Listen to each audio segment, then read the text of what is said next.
नमस्कार साथियों, स्वागत है आप सभी का आपके अपने YouTube चैनल अनरेस्ट सक्सेस में। तो आज हम बात करने वाले हैं दिल्ली पुलिस कांस्टेबल 2025 की वैकेंसी के बारे में। तो दिल्ली पुलिस कांस्टेबल की वैकेंसी को स्टार्ट करने इस डिस्कशन को स्टार्ट करने से पहले मैं सबसे पहले अपने बारे में आपको बता देता हूँ। मेरा नाम सुमित है और करंटली मैं चंडीगढ़ पुलिस के साथ वर्किंग हूँ। ठीक है। और इसके अलावा गवर्नमेंट जॉब के बहुत सारे एग्जाम है जो मैंने क्लियर किए हैं। ठीक है, जैसे यूपीएसआई का एग्जाम है, सीजीएल का एग्जाम है। इसके अलावा दिल्ली पुलिस कांस्टेबल का एग्जाम मैंने क्लियर किया है और चंडीगढ़ पुलिस का मैंने क्लियर किया है, एसएससी जीडी का मैंने एग्जाम क्लियर किया। तो बहुत सारे गवर्नमेंट जॉब के एग्जाम है जो मैंने क्लियर किए हैं। राइट, ये अब हम किसी और वीडियो में डिस्कशन करेंगे इसके बारे में ब्रीफ में।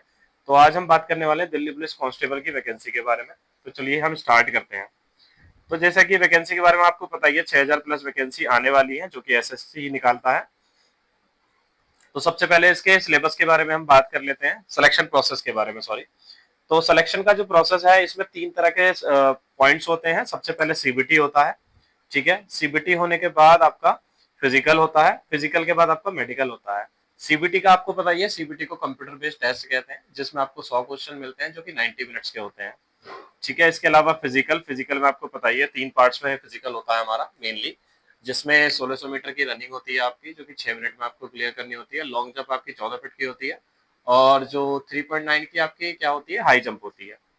ठीक है, तो ये सिलेक्शन का प्रोसेस है। लेकिन मैं आपको एक छोटी सी चीज क्लियर कर देता हूँ, इससे पहले मैं एक कलर चूज कर लूँ ताकि आपको अच्छे से दिखाई दे वो। ठीक है, तो सीबीटी का जो पेपर है इसमें आपको मैंने जैसे बताया 100 क्वेश्चन आते हैं। ठीक है, जो कि 90 मिनट्स में आपको पेपर को अटेम्प्ट करना होता है। यहाँ लिख देता हूँ मैं 90 मिनट्स में। ठीक है, और मेनली जो आपकी फाइनल लिस्ट बनती है वो सीबीटी और फिजिकल के बेस पे ही बनती है, जिसमें आपका फाइनल प्रोसेस होता है। लेकिन मैं एक आपको क्लियर कर देता हूँ कि जो मेडिकल है, मेडिकल को हम नेग्लेक्ट नहीं करेंगे, क्योंकि बहुत सारे बच्चे हैं जो फाइनल तो सेलेक्ट हो जाते हैं, सीबीटी और फिजिकल के बेस पे फाइनल मेरिट आती है तो उसमें सेलेक्ट हो जाते हैं। लेकिन मेडिकल में आने के बाद क्या होता है, वो वहां पे मेडिकल में क्लियर नहीं कर पाते हैं, तो वहां पे रह जाते हैं। तो मैं आपको क्लियर कर देता हूँ, जितना जरूरी आपका कंप्यूटर बेस्ड टेस्ट है, जितना जरूरी आपका फिजिकल है, उतना ही जरूरी आपका मेडिकल है। तो मेडिकल पे भी हम ध्यान रख के चलेंगे ताकि हम स्टार्टिंग से अपनी चीजों को क्लियर करके चलें। ठीक है, तो सिलेक्शन प्रोसेस का 3 क्राइटेरिया होते हैं, मेनली 2 होते हैं। एक तो सीबीटी का हो गया, दूसरा आपका फिजिकल का हो गया। इसके बेस पे ही आपकी फाइनल मेरिट बनती है। ठीक है, तो बात करते हैं हम सीबीटी के बारे में कि जो आपका पेपर है, पेपर में आता क्या क्या है। सबसे पहले इसमें आपको 4 पार्ट्स में ये होते हैं। ठीक है, इसका जो पेपर है वो 4 पार्ट्स में होता है। पहला क्या होता है, जनरल नॉलेज आ रही है, जीके, और उसके साथ में करंट अफेयर। टोटल इसके 50 क्वेश्चन होते हैं जो कि 50 नंबर के होते हैं। इसके अलावा आपकी रीजनिंग आती है, पार्ट 2 में रीजनिंग आती है, जिसके 25 क्वेश्चन होते हैं जो कि 25 नंबर के होते हैं। थर्ड आपका मैथ है, मैथ में आपके 15 क्वेश्चन आते हैं जो कि 15 नंबर के होते हैं। फिर आता है चौथे में आपका कंप्यूटर, जो कि 10 क्वेश्चन आते हैं जो कि 10 मार्क्स के होते हैं। इस पेपर को ये टोटल होते हैं आपके 100 क्वेश्चन। ठीक है, और मार्क्स भी इसमें आपको 100 ही मिलते हैं। इसके अलावा जो टाइम मिलता है इसमें पेपर को क्लियर करने के लिए, वो 90 मिनट्स आपको मिलता है। 90 मिनट्स में पेपर आपको क्लियर करना होता है। तो मेनली मैं आपको बता दूं, हमें सबसे ज्यादा जो फोकस करना है, मैं वो आपको क्लियर कर देता हूँ एक बार। सबसे ज्यादा जो फोकस कीजिएगा पढ़ाई के दौरान, अगर दिल्ली पुलिस का पेपर आपको क्लियर करना है फर्स्ट टाइम में ही, तो रीजनिंग, मैथ्स और कंप्यूटर, इन 3 पे सबसे ज्यादा फोकस करिएगा, क्योंकि इनका ओवरऑल आप देखेंगे ये 50 क्वेश्चन बनते हैं और जीके अपने आप में एक बड़ा सिलेबस है। ठीक है, तो ये जो 50 क्वेश्चन है इनके, रीजनिंग, मैथ्स और कंप्यूटर के जो 50 क्वेश्चन है, इनमें से 50 में से आपको एनी हाउ 44-45 नंबर आपको लेके आने पड़ेंगे एनी हाउ। ठीक है, तो प्रिपरेशन इस तरह से कीजिएगा कि आप टोटल से टोटल मार्क्स ला सके। अगर आप करते हैं तो एक दो आप कम कर सकते हैं, दो मैंने कम कर दिए, उसके बेसिस पे आप 44 मार्क्स तो एटलीस्ट लेकर आए। ठीक है, कोशिश करिएगा 45 प्लस ही नंबर रहे, लेकिन मिनिमम 44 से नीचे मत जाइएगा। ठीक है, इसके बाद हम बात करेंगे जीके की। जीके में एक पर्टिकुलर ना एक तरीका होता है पढ़ने का कि किस तरह से मार्क्स को इंक्रीज किया जाता है। ठीक है, मैं आपको जीके का ब्रीफ में किसी और वीडियो में डिस्कशन कर दूंगा कि 50 में से आप 35 या फिर 40 नंबर आप लेकर आ जाएं। ठीक है, वो मैं आपको पर्टिकुलर एक वो बता दूंगा आपको, इसका डिस्कशन अलग से। ठीक है, उसमें आपको समझ में आ जाएगा जीके को पढ़ना किस तरह से, कौन किस पैटर्न में पढ़ना होता है, पहले कौन से सब्जेक्ट को पहले प्रायोरिटी दें। ठीक है, जैसे हिस्ट्री होता है, पॉलिटी होता है, इनमें भी किसको प्रायोरिटी दें, जिस तरह से क्वेश्चन पुटअप होते हैं। तो ये मैं जीके का एक अच्छा खासा सिलेबस होता है, तो इसके लिए मैं अलग से एक वीडियो बना दूंगा, वहां से आप इसको क्लियर कर लीजिएगा। ठीक है, तो अभी हम आगे चलते हैं नेक्स्ट पार्ट पे। ये 2 पॉइंट्स मैंने रखे हैं यहाँ पे ना, बच्चों का बड़ा कंफ्यूजन होता है कि भाई स्टडी करे कैसे, स्टडी तो करते हैं लेकिन करे कैसे, कि स्टडी का पर्टिकुलर डिस्कशन बताइए। ठीक है, इसी में इसके साथ मैंने रिवीजन का पॉइंट इसलिए लिख दिया है क्योंकि स्टडी जिस तरह से करेंगे रिवीजन भी साथ साथ उसी के बेसिस पे चलता है। तो मैंने एक रूल अपनाया था जिसे हम 5 2 डेज रूल कहते हैं। 5 2 डेज रूल में क्या होता है, 5 2 डेज रूल, ठीक है। ये रूल क्या है कि 5 दिन तो आप स्टडी करेंगे, ठीक है, और 2 दिन में आपको क्या करना है, रिवीजन करना है, ठीक है। अब 5 ये स्टडी भी कैसे करेंगे, ये स्टडी का एक अलग से मैं आपको बताता हूँ कि स्टडी का ऐसे है जैसे कि मान लो आप मंडे को पढ़ रहे हैं, तो मंडे को मान लो आपने हिस्ट्री में पढ़ा कुछ, हिस्ट्री में भी 3 तरह की हिस्ट्री है, तो आगे एम लिख दो, जैसे मॉडर्न हिस्ट्री से अगर आप पढ़ रहे हैं तो मान लो वहां पे मॉडर्न हिस्ट्री में आपने गांधी जी के बारे में कुछ पढ़ा, ठीक है, या आंदोलन आपने पढ़े, तो इस तरह से आगे पॉइंट लिख दिए, ठीक है। अब मान लो करंट अफेयर में आपने कुछ पढ़ा, तो करंट अफेयर के बारे में मान लो आपने अपॉइंटमेंट्स पढ़ी, तो इस तरह से लिख लिया। मंडे के हेडिंग ऊपर देके उस दिन की डेट लिख दो यहाँ पे, जो डेट है, और उसके नीचे पॉइंट्स बना के इस तरह से लिख दो जो भी आप डेली बेसिस पे पढ़ते हैं। इससे फायदा क्या होगा, मान लो मैंने डेली बेसिस पे कुछ मंडे को मैंने ये सारी पढ़ाई करी, 4 5 चीजें मैंने पढ़ ली, उनके आगे पॉइंट लिख दे, मॉडर्न हिस्ट्री से मैंने कहा गांधी आंदोलन पढ़ा या फिर गांधी जी के बारे में पढ़ा, ठीक है। करंट अफेयर मैंने अपॉइंटमेंट्स पढ़ी, उसके बाद मान लो मैंने पॉलिटी पढ़ी, तो पॉलिटी यहाँ पे पॉइंट लिख के पॉलिटी का, ठीक है, उसके आगे वो पॉलिटी का वो लिख दिया भाई मैंने ये आर्टिकल्स पढ़े यहाँ पे, ठीक है। इससे क्या होगा कि आप ना प्रिपेयर रहेंगे कि मैंने मंडे को पढ़ा क्या था। तो जब ट्यूसडे स्टार्ट होगा तो ट्यूसडे की हेडिंग देने से पहले आपने करना क्या है, मंडे में ये जो पढ़ा है इसको आपने दोबारा से रिवाइज करना है। और मान लो जो भी मैंने मॉडर्न हिस्ट्री से पढ़ा था, जो मैंने पढ़ लिया, रिवीजन कर लिया उसका ट्यूसडे में, वहां आगे टिक कर दो उसके, ये सब आपको डायरी में लिखना है। करंट अफेयर में अपॉइंटमेंट्स मैंने पढ़ी थी, उनका मैंने रिवीजन कर लिया, उसके आगे टिक कर दो। इससे क्या होगा, आपको पता रहेगा कि मैं जब ट्यूसडे में गया था तो मैंने मंडे को रिवाइज कर लिया था, और एक टिक का मतलब होता है कि एक बार रिवाइज किया है, ठीक है। ऐसे ही आप ट्यूसडे करेंगे, ऐसे ही आप वेडनेसडे करेंगे, थर्सडे करेंगे, फ्राइडे करेंगे। देन रिवीजन वाला पॉइंट स्टार्ट होगा, फिर कौन सा वाला, सैटरडे एंड संडे वाला। सैटरडे में क्या करेंगे आप, मंडे से लेके आपने फ्राइडे तक जो जो पढ़ा है पूरा का पूरा ओवरऑल, ठीक है। मान लो मॉडर्न हिस्ट्री से आपने 5 चैप्टर पढ़ दिए, करंट अफेयर से आपने 4 5 चैप्टर पढ़ दिए, ठीक है, अलग अलग सब्जेक्ट से आपने 4 5 चैप्टर पढ़ दिए, तो सबका उनका एक, जैसे मॉडर्न हिस्ट्री का फिर से एक पॉइंट डाला सैटरडे वाले दिन, वो सारे पॉइंट जो 4 5 मंडे टू फ्राइडे पढ़े वो सारे लिख दिए। ऐसे ही आपने किसी और उसमें पढ़ा सब्जेक्ट में, मान लो पॉलिटी में पढ़ा, तो जो पढ़ा उसके 4 5 पॉइंट यहाँ मेंशन कर दिया। अब क्या करना है, सैटरडे में जब स्टार्ट करेंगे आप दिन, ये पहले पॉइंट्स बना लेंगे सैटरडे में, फिर इनको रिवाइज करना स्टार्ट करेंगे। मान लो कुछ पढ़ा वहां पे टिक किया, फिर कुछ पढ़ा टिक किया, वहां पे पढ़ा टिक किया, वहां पे करा टिक किया, ठीक है, सेम एज पॉलिटी में यहाँ पे करा टिक कर दिया। इससे क्या होगा, आपको पता है सैटरडे में आपको सारा रिवीजन खत्म कर देना मंडे टू फ्राइडे का। अभी बात करेंगे संडे। संडे में आपको मॉक टेस्ट लगाना है, ठीक है। मॉक टेस्ट पे फोकस करिएगा संडे को। संडे वाला दिन आपको किसको देना, पूरा का पूरा मॉक टेस्ट को, ठीक है। आप मॉक टेस्ट लगाइएगा संडे को, ठीक है। और इसके अलावा पूरा दिन आपको संडे का मिल जाता तो इसको अच्छे से आप एनालिसिस कीजिएगा, ठीक है। एनालिसिस कीजिएगा आप अच्छे से संडे को अच्छे से एनालिसिस कीजिएगा। फिर लास्ट में शाम को जो दिन बचेगा आपका, उसमें आप थोड़ी बहुत जाके वॉक कर सकते हैं, ठीक है, या फिर थोड़ा सा आप घूम के आ सकते हैं थोड़ा मूड फ्रेश के लिए। अदरवाइज आपको क्या करना है, जो बाकी दिन बचेगा सैटरडे में, मान लीजिए कुछ रिवीजन आपका छूट गया था सैटरडे में, तो वो सैटरडे में रिवीजन छूटा है, एनालिसिस करने के बाद, मॉक देने के बाद जो समय बचेगा वो रिवीजन आपको फिर बाद में कर देना। इससे क्या होगा, वीक का जो आपका है वो रिवीजन हो जाएगा आपका, ठीक है, एनालिसिस आपका हो जाएगा, मॉक टेस्ट आपके लग जाएंगे, मंडे टू फ्राइडे में आपने जो पढ़ा है उसका क्या हो जाएगा, रिवीजन भी हो जाएगा। तो मैंने इस तरह से ही प्रिपरेशन अपनी करी थी, तो वही मैं तरीका आपको बता रहा हूँ। तो इसी तरह से आप भी लेके चलिएगा, ठीक है। रिवीजन का मैंने आपको बताया, स्टडी का मैंने बताया किस तरह से पढ़नी, क्योंकि बंदे बहुत कंफ्यूज होते हैं कि भाई स्टडी करने कैसे है, समझ ही नहीं आता, हम स्टार्ट कैसे करें। स्टार्ट करते हैं तो हम पुराना भूल जाते हैं। पुराना भूलने का मेन रीजन ये होता है कि हम रिवाइज नहीं करते हैं। तो स्टडी मंडे टू फ्राइडे करनी है, जो सैटरडे संडे है उनको सिर्फ मंडे टू फ्राइडे में पढ़ा हुए का रिवीजन देना है, साथ में संडे को मॉक टेस्ट लगाना है। इससे क्या होगा, मॉक टेस्ट में आपका मार्क्स भी इंक्रीज होंगे, साथ ही साथ आपकी स्टडी भी पैटर्न में चलेगी, और सैटरडे आपका पूरा का पूरा दिन रिवीजन में चला जाएगा जो भी आपने ओवरऑल पढ़ा है। इसके अलावा जो मैंने एक पॉइंट बताया आपको, मंडे को जो पढ़ा है आपने वो ट्यूसडे को रिवाइज करना है, ट्यूसडे को जो पढ़ा है आपको वेडनेसडे को रिवाइज करना है। वो डेली बेसिस वाला रिवीजन आपको मॉर्निंग का लेके चलना है, ठीक है। तो इस तरह से आपका यहाँ पे रिवीजन का भी क्लियर हो जाएगा और स्टडी का मैंने पॉइंट आपको क्लियर कर दिया है। चलिए नेक्स्ट स्लाइड की ओर चलते हैं। आप सबसे मेन पॉइंट आता है बंदों का एग्जाम प्रेशर। तो एग्जाम तो हम देते हैं, लेकिन एग्जाम में प्रेशर इतना होता है, हमें पता भी सारी चीज होती है, लेकिन हमारे मार्क्स बहुत कम आ जाते हैं और हम पेपर को अच्छे से टैकल नहीं कर पाते हैं। तो पेपर को टैकल करने के लिए यही है कि एग्जाम प्रेशर को कंट्रोल कैसे करें। एग्जाम प्रेशर अगर आप कंट्रोल कर लेते हैं, आपने देखा होगा ना, जब पेपर में बैठते हैं, जब पहली पहली बार मैं भी पेपर में बैठा था तो मेरी बॉडी पूरी हीट थी, ठीक है, दिमाग में कुछ और चल रहा था, हाथों में कुछ और चल रहा था, ठीक है, और जो कंप्यूटर में आपका टाइम चल रहा था वो अलग चल रहा होता, उसको देख के हम और होपलेस होते हैं। तो इसी को कहते हैं एग्जाम प्रेशर। अब इसको कंट्रोल कैसे करें? इसका कंट्रोल का एक ही रामबाण इलाज है, उसका नाम है मॉक टेस्ट। जितने ज्यादा आप मॉक टेस्ट लगाएंगे उतना ज्यादा आपका पेपर अच्छा जाएगा, ठीक है, और बहुत बढ़िया से आप अटेम्प्ट करेंगे। क्यों?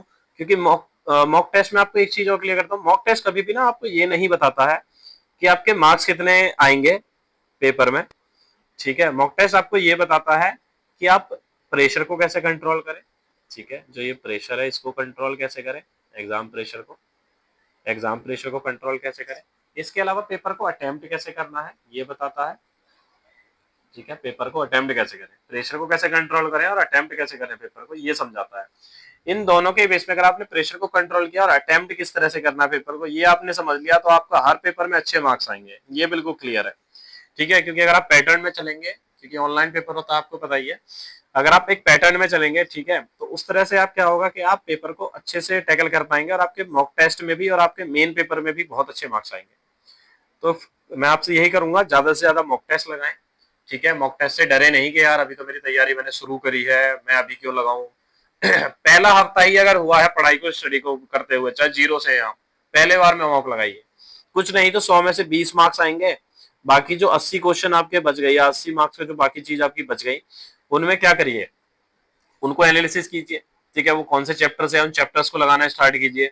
मैं हिस्ट्री के लिए तो ये करता था, मॉक टेस्ट लगाता था, वहां से 4-5 टॉपिक पकड़ता था, 4-5 टॉपिक के बाद सीधा लूसेंट की बुक पकड़ी और लूसेंट की बुक पे जाके स्टार्ट कर दिया, ठीक है। वो चैप्टर्स में मान लो मैंने वो पढ़े हुए हैं तो मुझसे गलत किए हुए, अगर वो नहीं पढ़े हैं तो ये मतलब इंपोर्टेंट पेपर क्वेश्चन वो था, लेसन था, मैं उसको लेसन को जाके फिर रिवाइज करता था, वहां से मैं उसको पढ़ता था, फिर उसको 2-3 बार रिवाइज करता था, ताकि अगली बार अगर इससे कोई चैप्टर से इसको आता है, कोई क्वेश्चन आता है, तो वो बिल्कुल क्लियर में बिल्कुल अच्छे से दे पाऊँ उसको, वो दोबारा गलत ना हो, ठीक है। मैं इस तरह से मैंने जीएस को लेके चला था, क्योंकि जीएस अपने आप में एक बड़ा सिलेबस है, तो उसको जितना जल्दी आप तरीके से आप करना सीखेंगे वो ज्यादा बेटर आप अटेम्प्ट कर पाएंगे, ठीक है। मैथ्स का आपको पता ही है, मैथ्स में जितना आप रिवाइज करेंगे, मैथ्स के लिए मैं आपको एक चीज बताता हूँ, 15 क्वेश्चन के लिए 15 क्वेश्चन को बहुत ज्यादा वो बताया जाता है, कुछ नहीं करना आपको, अगर आपने थोड़ा थोड़ा सारे उससे वो कर लिया है, ठीक है, थोड़ा थोड़ा पढ़ लिया है आपने कि कौन से चैप्टर्स में क्या चीज होती है, तो आप डायरेक्ट जाके सीजीएल प्री के प्रीवियस ईयर के क्वेश्चन लगाइए, ठीक है,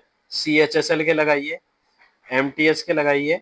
इसके अलावा जो दिल्ली पुलिस है, दिल्ली पुलिस कांस्टेबल का जो प्रीवियस ईयर है, इनके चारों के आप जाके प्रीवियस ईयर क्वेश्चन लगा दीजिए, ठीक है, इन चारों के जाके आप जाके प्रीवियस ईयर क्वेश्चन लगा दीजिए। इससे होगा क्या, इससे होगा क्या भाई, आप अच्छे से ना पेपर को समझ जाएंगे कि एसएससी किस तरह से क्वेश्चन पूछता है, ठीक है। कंपनी आप सोच रहे होंगे कुछ लोग, कंपनी बदल गई साहब, एग्जाम पेपर कुछ नहीं आएगा, अलग तरीके से आएगा, ऐसा कुछ नहीं है, क्वेश्चन वही होते हैं, ठीक है, उनको रिपीट करके या फिर घुमा के एक पर्टिकुलर तरीके दे दिया जाता है, तो पेपर ऐसा ही मिलेगा, ठीक है। 19-20 का फर्क मिलेगा, थोड़ा हार्ड हो सकता है, थोड़ा इजी हो सकता है, वो तो वैसे भी आपको पहले पेपर में मिलता था एसएससी के, क्योंकि कुछ शिफ्ट हार्ड होती थी, कुछ शिफ्ट इजी होती थी, तो हमको हार्ड इजी की तरफ नहीं जाना है, हमको जाना पेपर अटेम्प्ट कैसे करना है। तो ये 4 तो प्रीवियस ईयर जरूर लगा के जाइएगा, सीएचएसएल प्री, एमटीएस और तुम्हारा दिल्ली पुलिस कांस्टेबल का जो प्रीवियस ईयर हुए हैं, ये आपको लगा के जाने हैं। और एसएससी ने अगर हाल में ही कोई पेपर कराया है, ठीक है, साथ स्टेनोग्राफर का कराया, उसकी मैथ्स आप थोड़ी सी ट्राई लगा के जा सकते हैं, उसके प्रीवियस ईयर का टाइम मिलता है आपको, नहीं तो ये 4 मेनली आप करिएगा फोकस, कि ये 4 के प्रीवियस ईयर क्वेश्चन जो भी लेटेस्ट वाले लास्ट के हुए थे, उनके आप प्रीवियस ईयर लगा कर जाए 15 क्वेश्चन के लिए, आपके 15 क्वेश्चन से एक भी क्वेश्चन बाहर नहीं जाएगा अगर आप ये करके जाते हैं जो मैं आपको बता रहा हूँ, ठीक है। मैं वो बता रहा हूँ जो मैंने खुद किया था, क्योंकि दिल्ली पुलिस का पेपर मैंने दिया है, मैंने क्लियर किया है, ठीक है। वो मार्क्स वगैरह कितने आए थे वो किसी और वीडियो में अपने बारे में जो डिस्कशन करूंगा तब आपको अच्छे से ब्रीफ कर दूंगा मैं आपको, ठीक है, कौन कौन से पेपर क्लियर किए थे मैंने, ठीक है। तो अभी इसके बारे में अगर कोई क्वेश्चन आपका रह जाता है एग्जाम प्रेशर से रिलेटेड, तो मैं आप कमेंट कर दीजिएगा, तो उस कमेंट में मैं देखने के बाद अगली वीडियो में उसका थोड़ा सा डिस्कशन कर लूंगा, ताकि आपको अच्छे समझ में आ जाए। एग्जाम प्रेशर का सिर्फ सिंपल सॉल्यूशन यही है, मॉक टेस्ट। जितने ज्यादा आप मॉक टेस्ट लगाएंगे उतना अच्छा आपका स्कोर होगा, ठीक है, और आपका प्रेशर भी कंट्रोल होगा, अटेम्प्ट अच्छे से कर पाएंगे, ठीक है। एक चीज और क्लियर कर देता हूँ, मॉक टेस्ट कभी भी ये नहीं बताता कि आप जब मेन पेपर देंगे, ठीक है, मान लो दिल्ली पुलिस का जब पेपर होगा तो उसमें आपके मार्क्स कितने आएंगे, 70 आएंगे, 80 आएंगे, तो उसमें ये नहीं होना कि मेरे पेपर में भी इतने आएंगे, कभी नहीं होता है ऐसे। मॉक टेस्ट में जो स्कोर आता है, जो पेपर में स्कोर आता है, वो बिल्कुल अलग होता है, ठीक है, वो कभी सिमिलर नहीं होगा आपका, ठीक है। तो इसका मतलब यही है कि भाई तैयारी करो तो अच्छे से करो, और मॉक टेस्ट लगाओ अच्छे से लगाओ। मॉक टेस्ट का सिर्फ एनालिसिस बहुत बढ़िया से करना। मान लो आज अगर मॉक टेस्ट में आप 50 नंबर भी लेकर आ रहे हैं और एनालिसिस आप बहुत अच्छे से कर रहे हैं, तो हो सकता है जब पेपर होगा दिल्ली पुलिस का तो उसमें हो सकता है आप 80 या 80 प्लस चले जाएं। क्यों चले जाएं? क्योंकि उस टाइम तो आप स्कोर कम कर रहे थे, लेकिन आप एनालिसिस बहुत अच्छा कर रहे थे, ठीक है, आप एनालिसिस बहुत अच्छा कर रहे थे, इसलिए अब आपके क्या हुए हैं, 80 से भी ज्यादा मार्क्स आए हैं, क्योंकि वही क्वेश्चंस कुछ रिपीट हो जाते हैं जो हम मॉक टेस्ट में लगा रहे होते हैं, ठीक है। चलिए अब हम आगे चलते हैं। अब बात करेंगे हम डिस्ट्रैक्शन। पढ़ते टाइम सर डिस्ट्रैक्शन बहुत होता है, ठीक है, मोबाइल हम चलाते हैं। डिस्ट्रैक्शन का भी मैं मेन रीजन तो आपको यही बताऊंगा, मोबाइल। पढ़ाई के दौरान जितना ज्यादा आप मोबाइल कम यूज करेंगे उतना आपके पेपर के लिए बहुत बढ़िया, आपके लिए बहुत बढ़िया, आपकी फैमिली के लिए बहुत बढ़िया है, ठीक है। मोबाइल का कम से कम इस्तेमाल कीजिए, मोबाइल का इस्तेमाल सिर्फ आपको स्टडी के लिए करना है। इसके अलावा रील, मैं थोड़ा सा एक छोटा सा वो दे देता हूँ अपने बारे में, कि जब मैंने स्टार्ट किया था प्रिपरेशन, तो डिस्ट्रैक्शन का मेरा सबसे बड़ा पॉइंट मैंने एनालिसिस किया था, वो एनालिसिस किया था मोबाइल, क्योंकि मैं मोबाइल बहुत चलाता हूँ। मोबाइल में भी हम मेनली क्या करते हैं, रील, ठीक है, रील वगैरह देखने लग जाते हैं हम। और रील के बेसिस पे क्या होता है, रील के बेस पे क्या होता है, हम सोचते हैं 10 मिनट चला लेते हैं, थोड़ा मूड फ्रेश हो जाएगा, तो हम फिर क्या करेंगे, दोबारा से स्टडी कंटिन्यू कर लेंगे। कभी नहीं करना। ये 10 मिनट आपका कब 1 घंटा बन जाएगा आपको पता भी नहीं चलेगी, ठीक है। और फिर सोचोगे अरे यार आज तो दिन खराब हो गया, आज चलो एक काम करता हूँ, आज बंद करता हूँ, थोड़ा टाइम रुक के या फिर कल से स्टडी स्टार्ट करूंगा, इस तरह की चीजें आती है फिर बाद दिमाग में।